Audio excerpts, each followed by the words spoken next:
I think. Hello, everybody. Hello. Welcome to the October selection for the Literally Dead Book Club.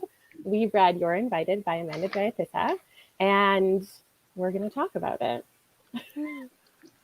I feel like a lot of people probably have like a book of the month copy because I saw it was one of the selections. Oh, yes, it was. It lined up so well. I was like, oh my gosh, everybody can just grab it. So first up, look at me with my banners. It's the first time I've ever done this. I love asking for emojis right off the bat so I can get an idea of who's here just to like hang out or who's here that actually read the book, finished the book. I did see a little bit of DNFs in the Goodreads. I feel like a pretty good range of ratings, but I don't know either of your ratings yet. So that's always fun for me to discover while we get into it. So yeah, just a quick little update. If you didn't see, we're reading House of Hunger for the month of November. I'm going to be joined by Jan and Bree, who I didn't put links in the description. Maybe I'll do that because I didn't have an official announcement for this. But this is what we're doing in November with a live show in early December that'll be like officially announced soon. So let's get into introductions. Actually, I guess when I do that, your names disappear. There we go.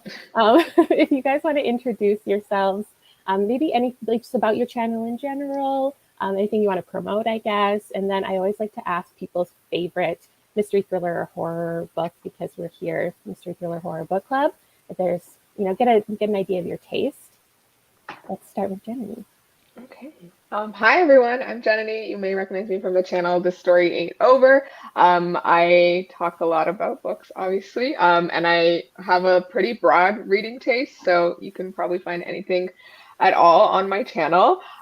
In terms of favorite horror book, I actually got this recommendation from you, Kayla, which was the Southern Book Club's Guide to Slaying Vampires. I absolutely love that book, like to death. So it's one of my favorites, and then I also really love Mexican Gothic by Sylvia Moreno Garcia. Mm-hmm. Yeah. Did you read the Southern Book Club's Guide recently? I read it last fall. Oh, wow. I might have missed that. I didn't realize how much you enjoyed that. I feel like last year, because you were here a year ago, and I remember your favorite was If We Were Villains, but you hadn't really read many. Yeah, I hadn't read any horror or much thriller at all, so it's a very different vibe now. That's so cool. And Smriti, this is her first time here. I know. So that also means that after your introduction, you get the initiation moment of summarizing the book for us in your own words and giving us the official pitch. Yeah, my mom's there as well. I don't know why she's commenting, but oh my god, that's so sweet. She's like, oh my god. I'm like, yeah, okay. Hi, Mom. Anyway. Okay. Do you want to tell us about your channel?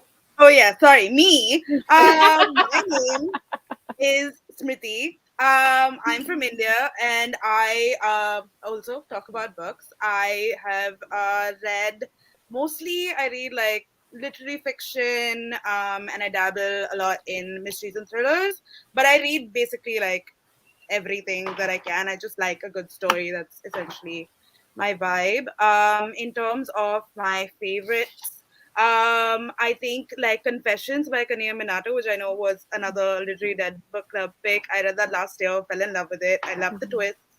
Another book, which was also a Japanese thriller, is Bullet Train, which just got made into a movie. I really like the twists and all of that in that. And I think horror, I don't really read too much because I'm a bit of a scary cat, but I love Shirley Jackson's, she has this short story collection called The Dark Tales. I have that yeah, so I really enjoy her writing and like a bunch of her books as well. But yeah, that's basically me, and I don't really have anything else to say, I think. But yeah, is that do I go into the synopsis of the book now? Tell us all about it. All right. Let's do this. All right. So You're Invited by Amanda Jayatissa essentially is about this girl named Amaya. She is living in LA right now, but she's from Sri Lanka. And she has this ex-best friend who is this huge like influencer, celebrity person in Sri Lanka. And she sees that she's getting married. online, and then she gets invited for the wedding, but turns out that the ex best friend is getting married to her ex boyfriend, and she's like, wait, what is happening? So she decides to go for the wedding, and we find out in the very first like page of sorts that the bride has gone missing, or she may be dead. We don't know what's happened. So through various chapters, we basically understand what's going on right now at the wedding, but also like a follow up. So like you get like 4 days to the wedding and like all of that sort of stuff, and we kind of see um, various people's perspectives on what went down, and you get like little snippets with like this investigator and stuff as well, and it's a fun time. I think. Not Did to I give do a away good your job? writing. I That don't was know. fantastic. Thank you so much. Yay! I love hearing the pitch of the book because then I don't have to do it. Also, if anybody hears any firecrackers going on, That's don't me. worry. It's all fine. Yeah. It's a party, but we don't know I why. live in India, which just celebrates everything. So they're celebrating something right now. I don't know what they're celebrating, but yeah. Okay, we're gonna keep it spoiler free just for like the very first question, which is just like your rating, because I don't know anyone's rating as usual, which is always very fun for me. And I like to hear like a one sentence reason, before, like not a full review, just like a why. Why did it get that rating? Just something brief, and then the comments can also fit that into their little character limit. This is mostly just because I feel like as we saw with the emojis, you know, there are some people here who haven't read it yet. So if you tell us what you need from us, like what do you need to know if it's going to be for you or not, and maybe we can answer that just with our ratings. Yeah. Okay, so should I go in terms of the ratings? Yeah, sure. Yeah. Okay, so for me, I rated it a 4-star. And my one sentence thing would just be like the drama. I think the drama was what sold me on everything. Perfect.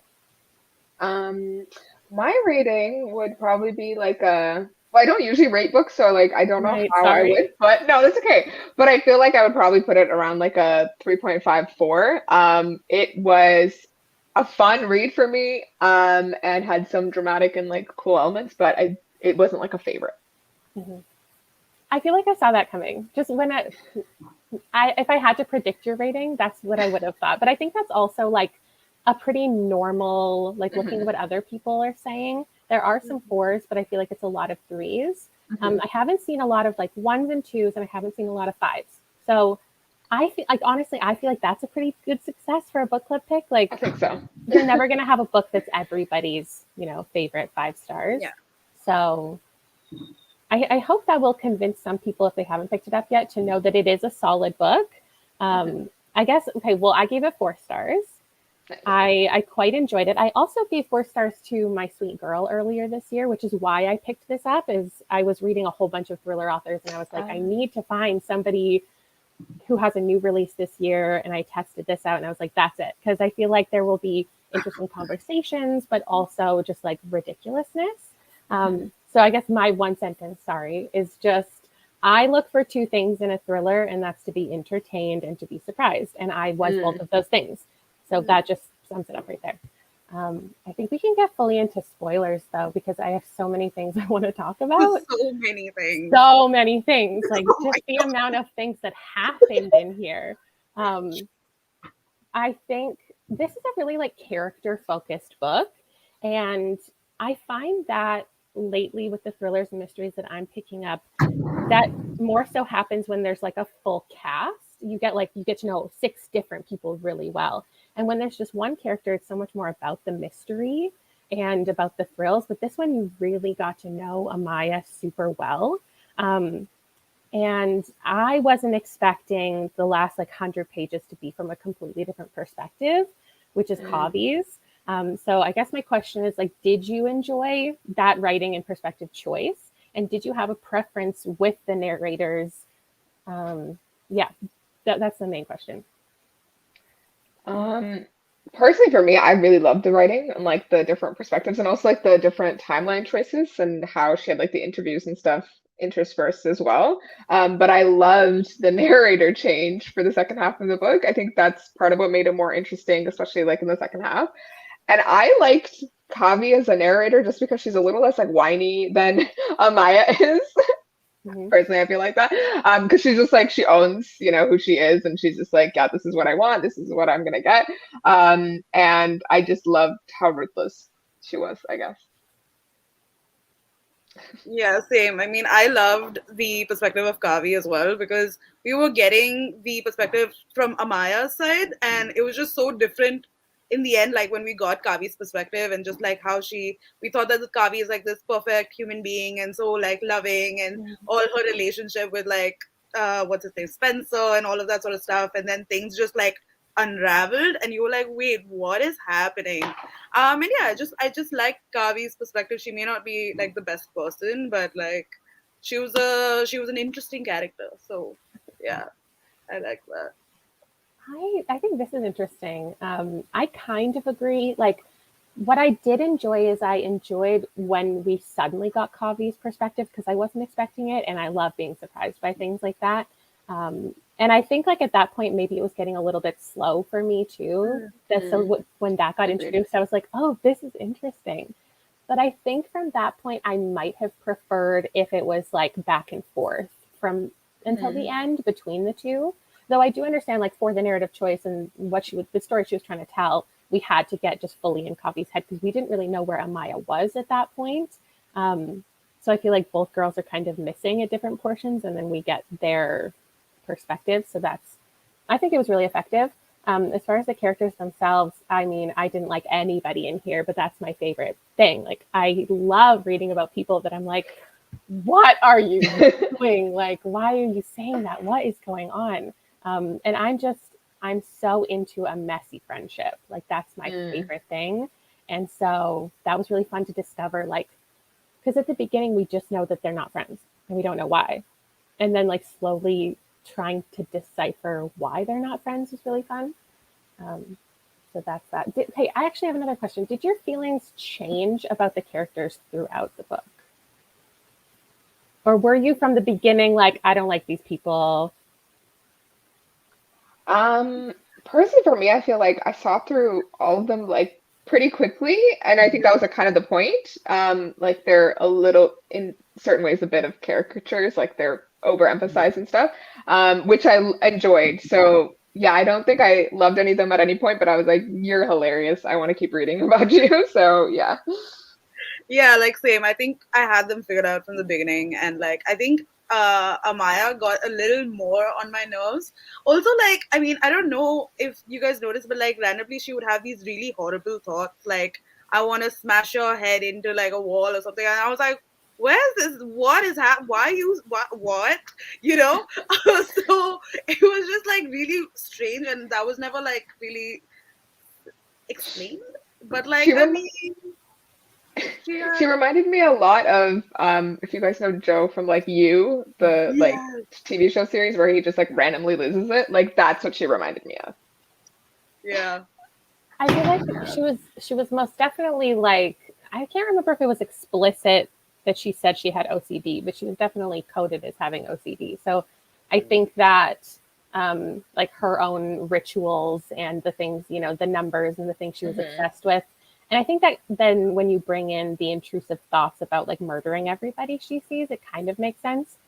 But it definitely was like, it was a lot to read. Um, I agree that Amaya from the beginning was a lot to read, and then you start to understand her naturally as the book progresses. Though still by the end, I was questioning a lot of her decisions. So much. Just um, I was like, please get an actual therapist. Like, just please get an actual therapist. Your You've fake gone friend. through a lot. You need one. Like, just get one. It's not that hard. But yeah, that was my thought process.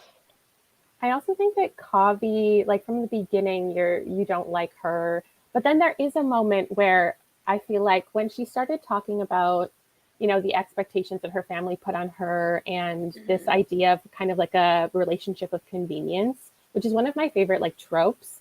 more so in like romantic books. Yeah. I love A Marriage of Convenience. And so when she brought in that moment, I was like, oh, Kavi is like really taking charge. You know, she knows what she wants and she's going to fake her way into this relationship. And that's kind of like cool for, you know, I love supporting women. But then she got really questionable at the end. So I was like, I went on a more of a ride with Kavi for sure. Yeah, for sure. Kavi, I was just like, what is happening with you? Why are you doing this? But I still got it. Like I understood why she was doing it, but still I was like, I'm questioning you still. Yeah. Okay. I feel like this is like such a book report. Like, what did you like about the characters? What did you like about the setting? But how did you find the setting? How did it impact the story for you? I really liked it. So personally for me, like, so the book is like set in like Colombo, I think, right? In like the south side of Sri Lanka. So it's like my family's from the north side of Sri Lanka, so it's like it was a very different setting and perspective that I hadn't really seen. And I love that it was like sort of set in this like community of very wealthy like families, because it just added this whole sort of Gossip Girl-ish Yeah. element to it, which just made it a lot of fun. And like the money aspect being on the line was part of like the mystery and like the thrill of it. So yeah, I just really enjoyed it, and like how Amaya was sort of seeing how like everyone interacts and like talks about things in Sri Lanka versus like back home and where she was living in LA, was interesting. So yeah, I really enjoyed it. It was a new thing that I hadn't really seen in a book before. Mm. Yeah, like I love the setting as well. Like I've been to Sri Lanka and I've gone for a very like intense, rich family wedding in Sri Lanka. Oh, So I was trying to like put those experiences in as well, trying to be like, what I do remember that. And like yeah, like the things about the aunties and like their gossiping and like all of that sort of stuff was just like so true to like South Asian culture in general as well. Like, you know, like you Hmm. totally saw why they were doing these things, and like I think that like having it in Sri Lanka and having these like, sort of characters really like added to like the whole drama of things, you know, as well. And yeah, I think it just really like shaped things because you got to understand different sort of cultures and like why they think that, like for example, like in India we have this thing like log kya kahenge, which is like what will society say, you know. Oh, people say. Which is just such a huge thing, and I felt like the mother especially was really like thinking about just that. She wasn't thinking about anything else, and it was all about like outside appearances, which is just such a like South Asian thing. Hmm. And I think like having it there just like really like brought that out like even more. And yeah, I thought that that was really cool as well. But yeah. Yeah. I completely agree. I really like the setting. I feel like it was just atmospheric enough that you felt like you were there, but it didn't like go too hard with it. Like she doesn't have like flowery, beautiful, descriptive writing. Hmm. It's more just like fun, and I love that so Yeah. much. I was just thinking while you were talking, I was like, you know, it would be fun if she wrote like a cozy mystery. Not that I feel like that's something she would do, but it reminded me so much of like I don't know, Dial A for Aunties, where there's all of this like gossiping and just ridiculousness. That was my absolute favorite part, is all of the interviews. Somebody was talking about somebody, and Oh Yeah. yeah. so much of it amounted to nothing. I have so many tabs in here that I was like, suspect, suspect, suspect. But no, they were just talking shit. Like, Oh, that's so funny. constantly. Because like in my mind when I was reading those things, I was like, oh yeah, they're just talking shit. And like I didn't Yeah, even like exactly. consider that they were Like all the aunties and like even yeah. like the housekeeper Sita and like Yeah, the other yeah, one who got fired and like came and she was working at the hotel, and I was like, she's just being like mean because yeah. she's Cuddy, mean, yeah. you know. But it was so much fun though. I just loved the tea. It was so much fun. That made it so fun. And I like that. Sorry, I feel like it could have easily have just been fun and just been ridiculous. But obviously, when you're talking about wealth and status, um, there's so many conversations to be had about like, you know, wealth distribution and different scenario. Like there, so that didn't become the entire story, but you definitely saw little conversations when each of these women were interacting with various people about, you know, the position that people were in with their jobs and with their families and the like 1%, as it were, and how ridiculous it is that like no matter what's going on economically, like these people will still just throw a giant wedding and not care about anything else. And that's just so real across the entire planet. So yeah, I love the setting and I love the atmosphere, and I'm really excited to read something else from her. And because I know she hasn't revealed like anything about her next book, but I did see an interview where she said she was writing something else, and it is set in Sri Lanka again. So I'm excited to see that. Let's talk about theories. So my favorite thing about a mystery book is when you get the opportunity to consider what's happening and you get to build theories, and it's not just all laid out for you. And I feel like this is that book that absolutely did that. There are so many like mysteries in here. So I guess I just want to go through like the couple things that happened in case there are people here also who haven't read the book and they just want to get all the tea on it, like what happened in here. So the number one mystery we have at the very beginning is where Kavi is, because for the first, I don't even know how long, significant portion of the book, Kavi is missing, presumed dead. So at that point, when you were just reading solely from Amaya's perspective, what did you think had happened to Kavi? Like, what were your theories? I thought she was dead. I was like, I don't know what's happened to her, because like, in the very beginning we get to see like how Amaya's like removing blood from her hands and like, all of that sort of stuff, and she's like scared and she wants to leave. So I thought I never thought that she murdered the like Kavi, but I thought like, oh, she definitely saw a scuffle and like she wants to get out of there. But I was like, she's probably dead. I don't know what happened, but something probably happened. And yeah, I guess that was my thing. I think that with regards to that, yeah, I think that's my theory. But I have more theories that I was right on and more theories that I was not. I was just like, oh, but I think for me, I actually thought the opposite. Like from the beginning, I thought that she was probably alive. Just because I don't know what it was like. It was like it was too easy. Like there was too many, convenient clues that she might be dead or whatever. And I felt like it would be more interesting. As I guess personally, I was like, it would be kind of cool if she was actually alive and like shows up later in the book. And then that's what happens. So. Okay, and then we get the reveal that Kavi is fine, and we're starting to read from her perspective.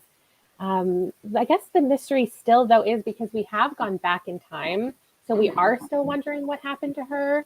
I don't know if your theories changed at this point. My theories throughout were just like, I truly, every single interview, I was like, I actually made a little character map in the back because there were there were so many people. But I was like, it was Sita, it was Andre, it was Dawn. Who's Dawn? I don't even remember now. I was like, all of these people have done it.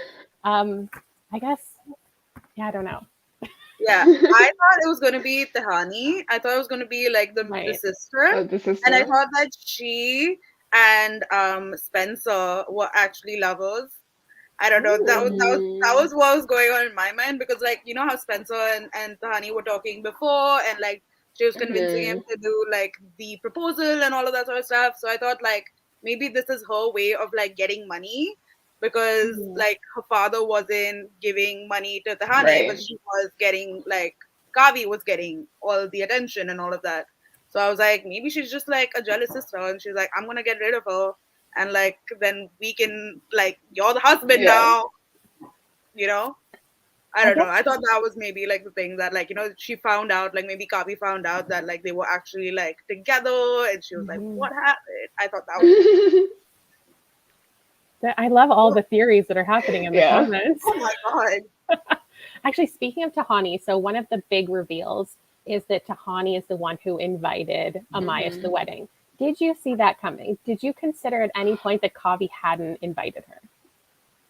I was curious about that. I thought someone else might have sent the email, because it was like weird that she didn't get like a phone call or like whatever, like something like that actually proves her identity. So like I had a feeling that it wasn't Kavi, especially based off the way that she like reacts later. But I didn't ever expect that it would be Tehani, or like that she was impersonating the friend, like being the fake friend.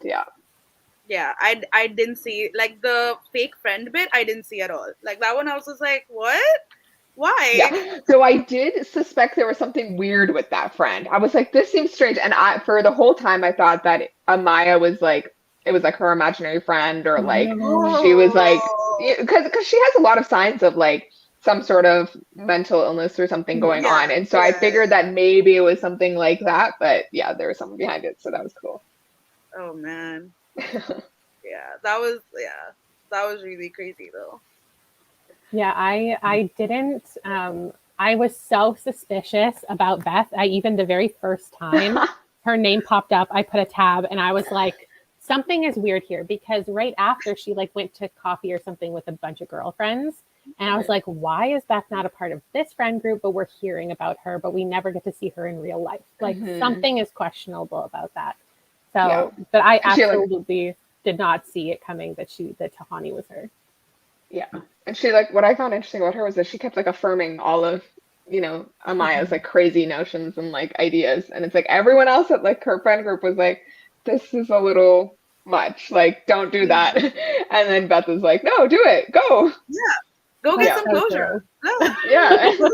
Fly across the world and crash your ex's wedding, please. Yeah, why didn't she just reply to the email? Like that would have really changed things up, you know? Like if she just replied to the email, being like, "Oh, really? Thank you," or like something.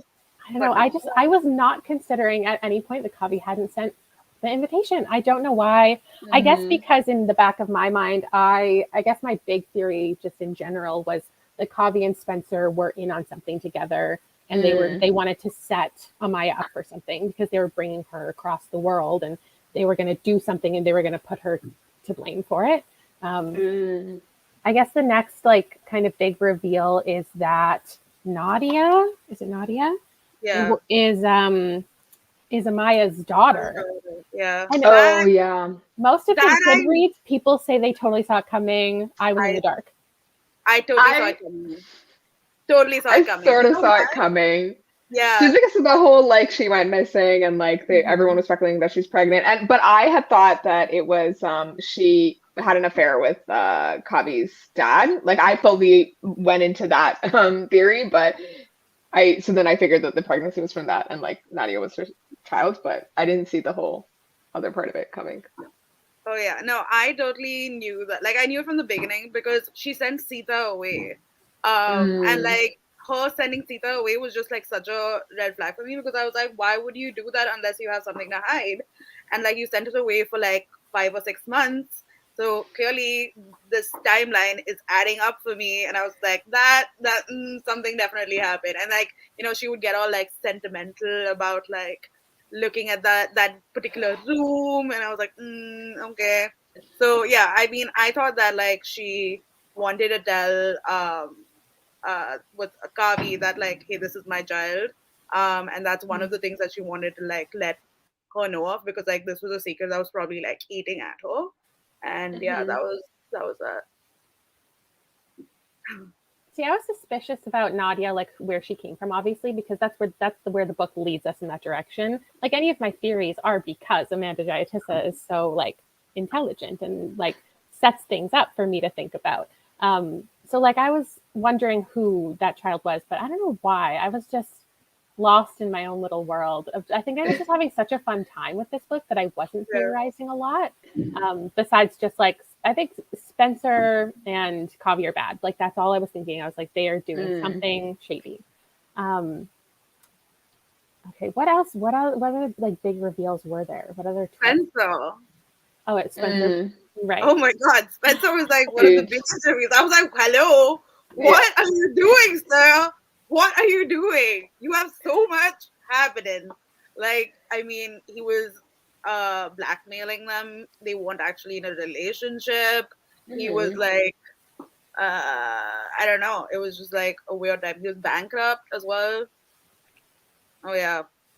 I don't know. Yeah.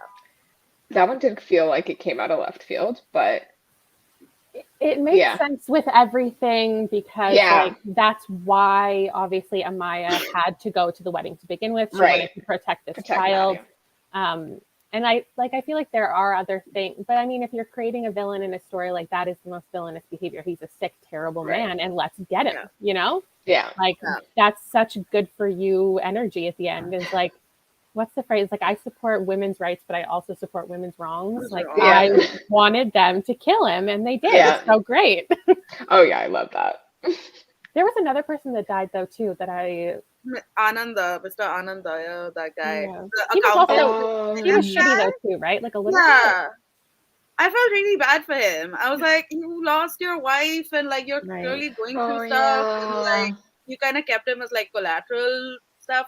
But like I think that it sort of like showed how these like 1%ers really don't care about anything else. They just wanted like this was a good way to put things together and say that hey, this was convenient, and like he was clearly like losing it. So I'm just gonna say that he tried to attack me and that's it. Like, you know, like it made sense, but I felt bad. Yeah. I couldn't remember if we didn't like him or not, because I will say there was probably about like 50 pages in the middle that that's where it dropped from a 5 to a 4 to me, because it was getting just like I was dragging a little bit. I was like, okay, this person has a business, this person has a business, this person's lying about the financial situation here. And I think I got a little bit lost of who really mattered in that moment. So when that guy died at the end, I was like, he sucks, right? I can't remember. No, he was a sad, like, I felt bad for him. Yeah. Like, it was really sad. He got screwed over by Kavi. Yeah. Yeah. And he was doing his job. He was just like, you know. Those last 50 pages were such a ride. Like, they were just so fast-paced and ridiculous. Oh, my God. And her mom just came out.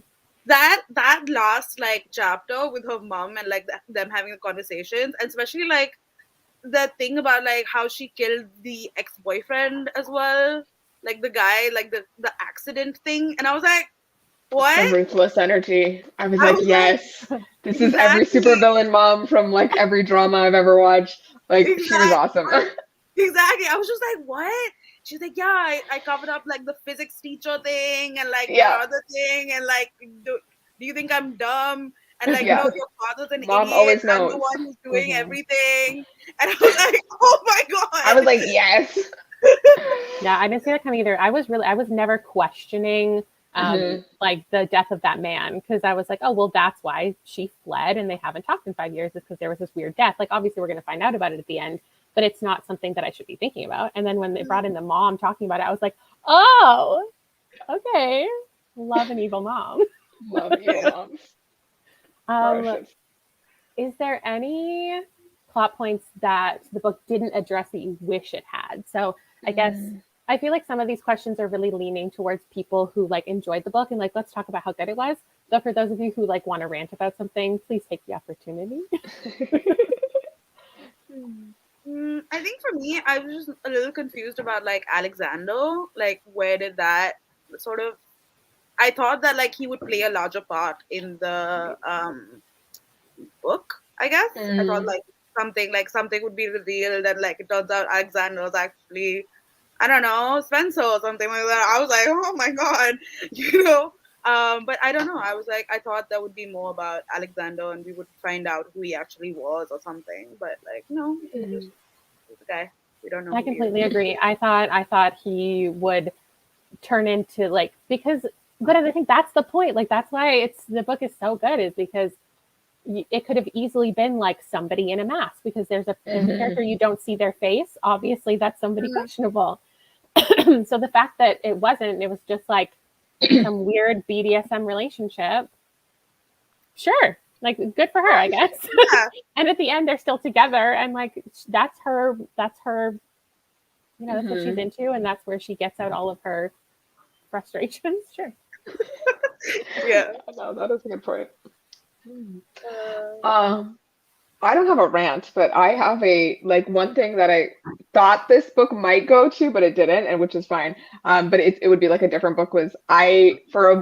Most of the beginning of the book, I was like, Amaya's in love with Kavi. Like, she's obsessed her to the level that she's in love with her. And I thought there was going to be some queer overtone to this at some point, because of just like, you know, some South Asian like tendencies to be a little bit more conservative and all of that. So I thought it would be like an interesting thread to the book. So yeah, I thought there was something going on there, and like, maybe they were together at one point, or maybe something happened, and then, that's why they weren't speaking again. So yeah, it would have been a different book, but I think like that was one of the theories that I had. That's interesting. That I see that pop. I saw that pop up a couple times. Yeah. Because I guess like a lot of times in these books where like there is this like really intense friendship between these girls, it's like maybe there is something more going on. Like maybe one of them has unrequited love and like she's gonna kill her by the end. I don't know. Yeah. Really, Yeah, especially at the happen. beginning. Yeah. I think people are also talking about Laura and like what was Laura?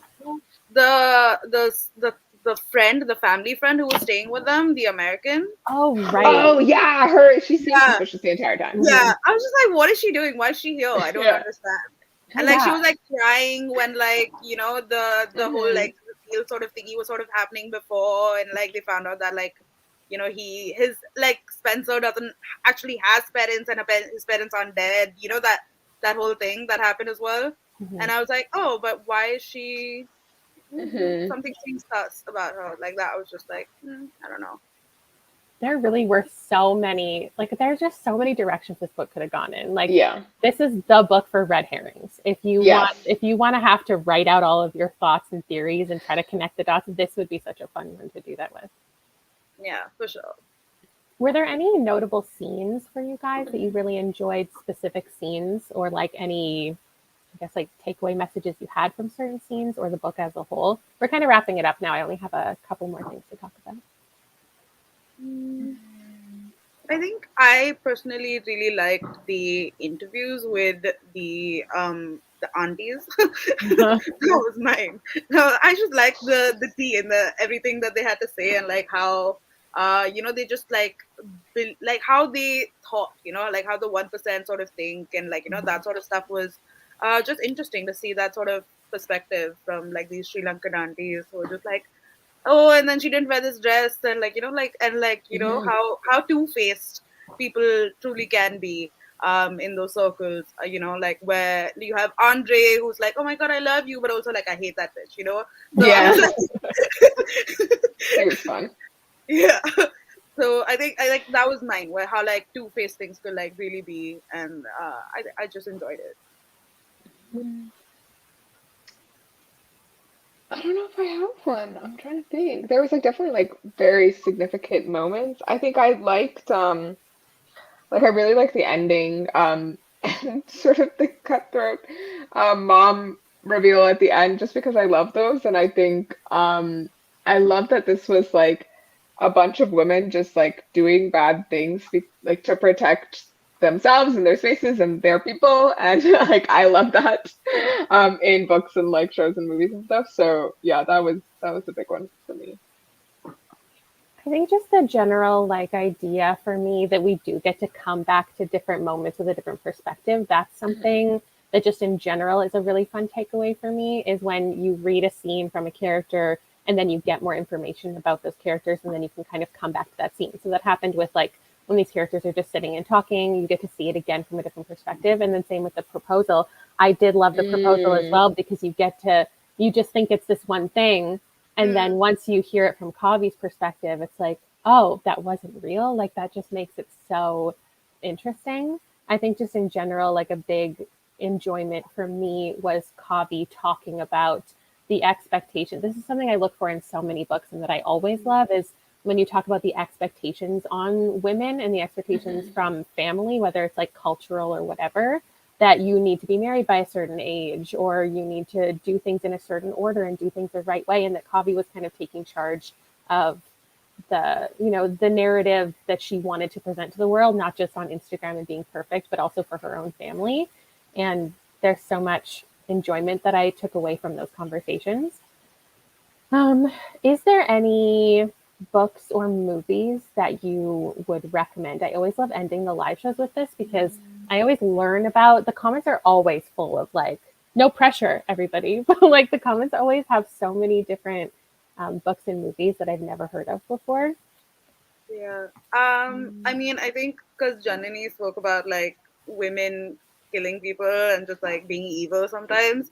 I think I would recommend An Elderly Lady's Up to No Good by Helena Ernst.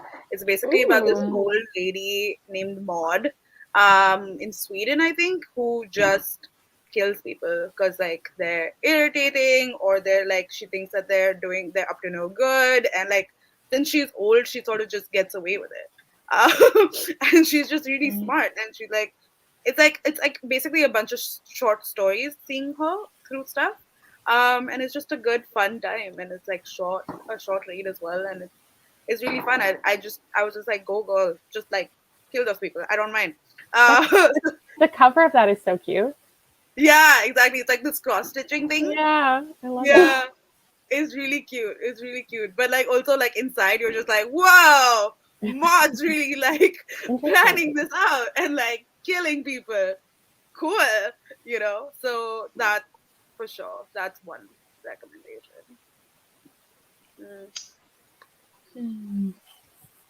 I need to think about this a little bit longer. More if you want. Oh. I also would recommend The Majesties by Tiffany Zhao, which is a book set in Indonesia.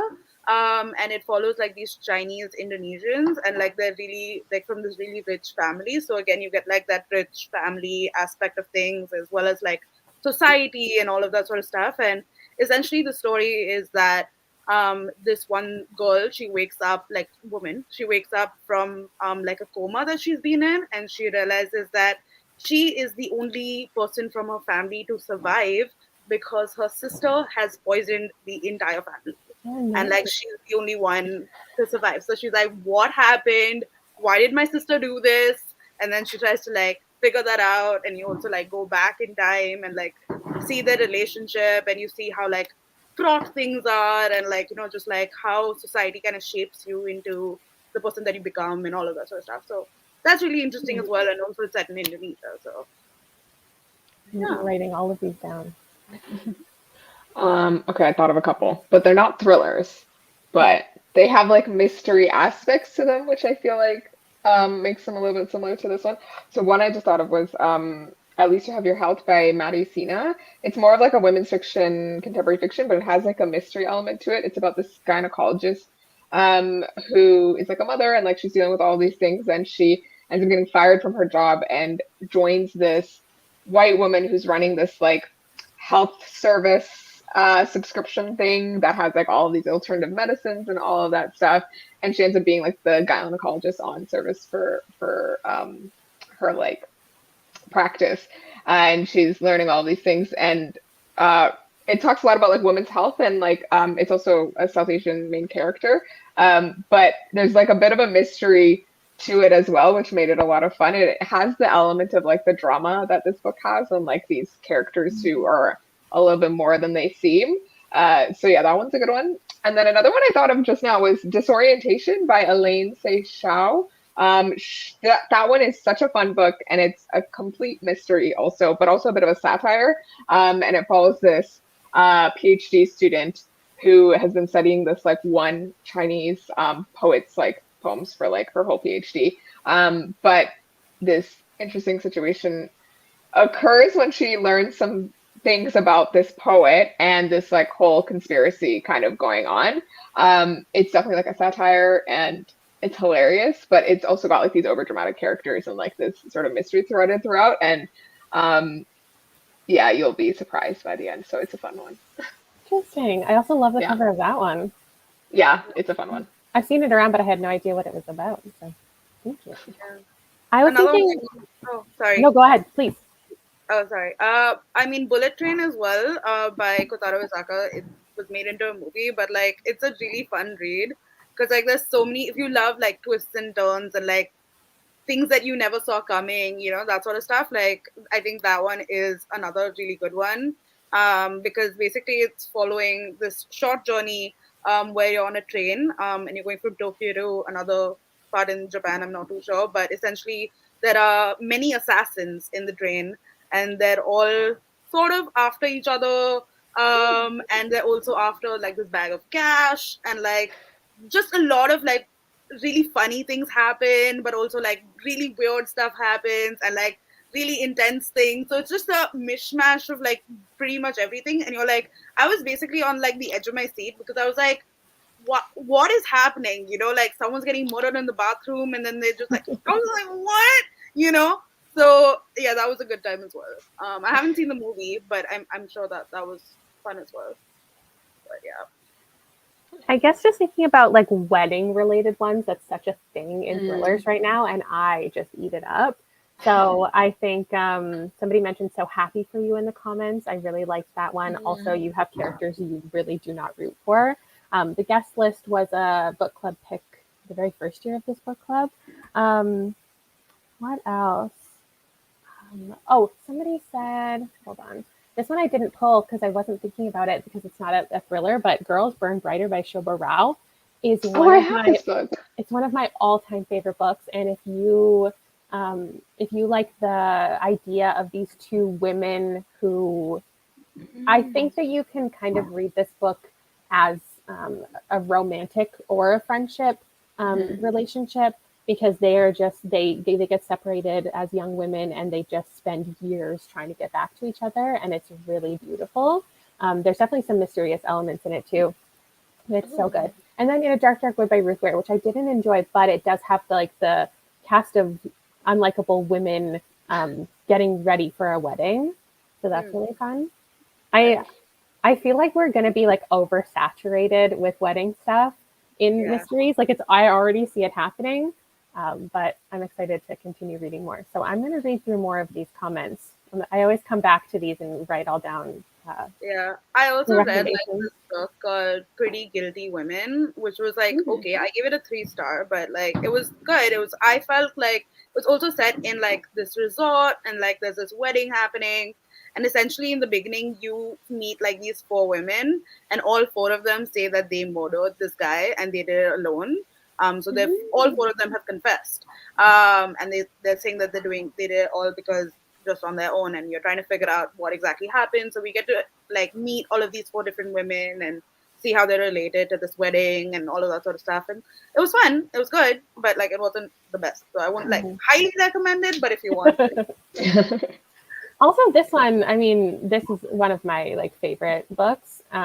It's not like a thriller, but it does take place like in the wedding industry, so that's definitely a good recommendation.